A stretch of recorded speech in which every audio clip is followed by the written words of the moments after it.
दोस्तों, परसों दिल्ली की भारतीय जनता पार्टी की सरकार ने जब अपने 100 दिन पूरे किए तो उस कार्यक्रम के अंदर दिल्ली की मुख्यमंत्री भारतीय जनता पार्टी की रेखा गुप्ता जी ने कहा और साफ शब्दों में कहा, दिल्ली में एक भी झुग्गी टूटने नहीं दी जाएगी। ये बात उन्होंने 31 मई को कही और 1 जून को यानी कि कल हम सब ने देखा किस तरीके से सुबह 6 बजे बारापुला स्थित मद्रासी कैंप के अंदर दर्जनों बुलडोजरों ने पूरी की पूरी 800 झुग्गियां तबाह कर दी, लोगों को बेघर कर दिया। ये वही कैंप है जिसके विषय में मैंने पहले भी बताया था आपको, कैसे भारतीय जनता पार्टी ने और उसके चुनाव के प्रत्याशी ने वहां पे हर घर में जहां झुग्गी वहां मकान का कार्ड बांटा। एक एक झुग्गी वाले को यह आश्वासन दिया गया कि जहां झुग्गी वहीं मकान। भारतीय जनता पार्टी चुनाव लड़ने से पहले अगर उनमें हिम्मत थी तो कहते कि हम जब चुनाव जीत के आएंगे तो सारी की सारी झुग्गियों को उजाड़ देंगे,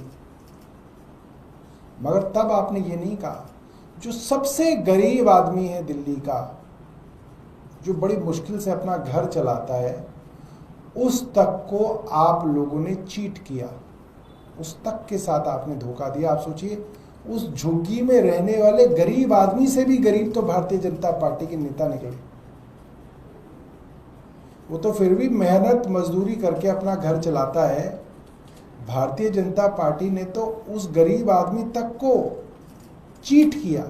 चीट के अलावा कोई और शब्द नहीं है। They cheated the poorest of poor of Delhi. BJP cheated them.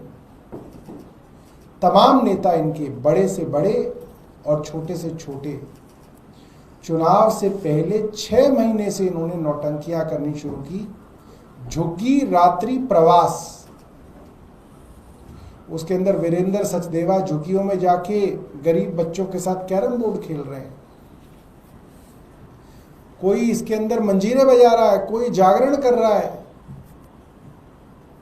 कोई खाना खा रहा है, कोई वहां पे सो रहा है। और खूब बड़े बड़े अंग्रेजी अखबारों में खूब फोटो छापी, खूब अखबारों के अंदर, टीवी के अंदर ये नाटक दिखाया गया कि कैसे भारतीय जनता पार्टी गरीब से गरीब झुग्गी वालों के यहाँ जाके एक ही वादा कर रही थी, जहां झुग्गी वहां मकान। हमें कोई दिक्कत नहीं थी, आपको झुग्गी हटानी है आप हटाइए और वहां पे उनको अच्छे आप फ्लैट दे दीजिए। वो भी झुग्गी वाले भी झुग्गी में कहाँ रहना चाहते हैं।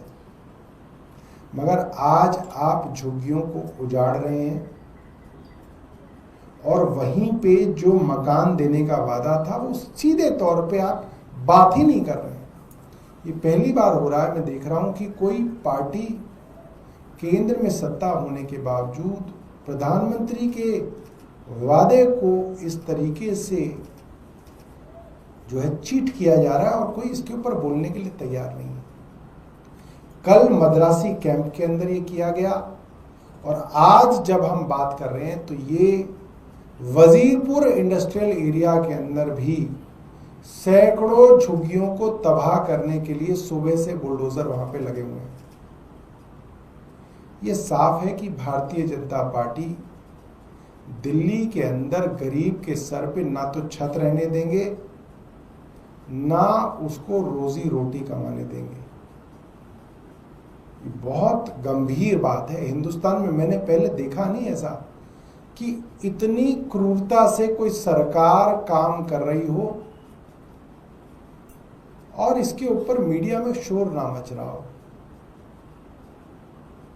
क्या मजबूरी है मीडिया की, मैं नहीं जानता, मगर मैं इस प्रेस वार्ता के माध्यम से तमाम मीडिया चैनल्स को ये कहना चाहता हूं कि आपकी जिम्मेवारी बनती है उन गरीब लोगों के प्रति आपकी जिम्मेदारी बनती है जिनके घर उजाड़े जा रहे हैं। और मैं YouTube चैनल्स को भी, बड़े बड़े YouTube चैनल्स हैं, उनके नाम नहीं लेना चाहता वरना किसी का लिया जाएगा किसी का नहीं लिया जाएगा, मैं तमाम बड़े बड़े YouTube चैनल्स को भी हाथ जोड़ के निवेदन करूंगा कि आप जाइए और लोगों की क्या स्थिति है, लोगों के साथ क्या हो रहा है, इसको आप अपने YouTube चैनल्स पे दिखाइए। मैं जानता हूँ कई YouTube चैनल हैं जिनके 1-1 करोड़ सब्सक्राइबर हैं, 80-80 लाख सब्सक्राइबर हैं। वो लोग कम से कम जो हैं इन लोगों की व्यथा को दिखाएं ताकि लोगों को पता चले, पूरे देश में पता चले कि भारतीय जनता पार्टी गरीबों का क्या हाल कर रही है दिल्ली के अंदर। ये बात पता चलनी चाहिए, क्योंकि सरकार को ऐसा लगता है कि हम गरीबों को उजाड़ के ख़त्म कर देंगे और किसी को कानों कान खबर नहीं मिलेगी और ये चलता रहेगा, तो ऐसे चलेगा नहीं। ये बहुत ज़्यादा जो है दुर्भाग्यपूर्ण है जो दिल्ली के अंदर फिलहाल हो रहा है। छोटे छोटे बच्चे हैं, आसपास के स्कूलों में बच्चे उनके जाते हैं, छोटी छोटी रोजी रोटी कमाते हैं, आप उनको इतनी बेदर्दी से, इतनी कड़ी धूप के अंदर आप उनके ऊपर से छत उजाड़ देंगे। कहाँ जाएंगे उनके बच्चे, कहाँ लेके जाएंगे वो अपने परिवारों को, कहाँ रहेंगे, कहाँ खाएंगे, कुछ तो सोचो। मगर कमाल हो गया है, कैसे खून ठंडा हो गया कि कोई सोचने वाला नहीं है, कोई बात करने वाला नहीं है। बहुत बहुत धन्यवाद। आप में से कोई प्रश्न करना चाहते हो तो आप प्रश्न कर सकते हैं। Thank you.